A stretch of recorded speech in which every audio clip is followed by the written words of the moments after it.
2000 దాటిన మృతులు.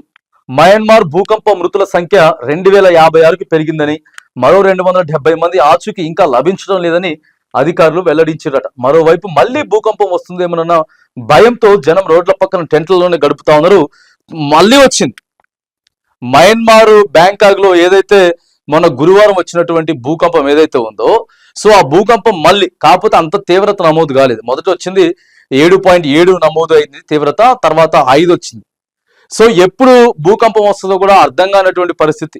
ప్రకృతి కన్నెర్ర చేసింది. టెంట్ల దగ్గరే ఉంటురు, ఎందుకంటే పెద్ద పెద్ద భవనాలు అన్ని కూలిపోతున్నాయి కాబట్టి రోడ్ల పక్కన టెంట్లు వేసుకొని నివసిస్తున్నటువంటి పరిస్థితి. ఇప్పటికే 2000 మందికి పైగా చనిపోయిందట.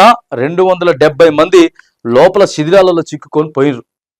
మరి మన దగ్గరే, మన భారతదేశానికి సమీప ప్రాంతంలో సరిహద్దులో ఉన్నటువంటి, మరి అక్కడ దేశాల్లోనే జరుగుతా ఉన్నది, ఇదంతా కూడా జరుగుతా ఉన్నది. చాలా ప్రకృతి విలయతాండవం చేస్తా ఉన్నది. ఎప్పుడు భూకంపం వస్తుందో, వరుస భూకంపాలు వస్తూ ఉన్నాయి.